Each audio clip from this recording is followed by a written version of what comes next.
presentation is all about the people.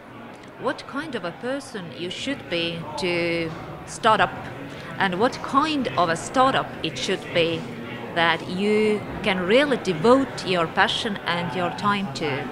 And depending on the type of your startup, what could be the right investors for you.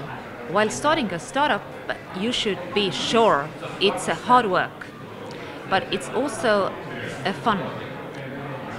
And I believe that everybody says that startup is not about the business idea or a market or a money so much, but it's all about the team.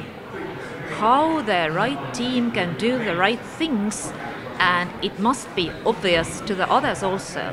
If you come and say that you have the most tremendous team playing on the most potential market, you have to have something to prove it.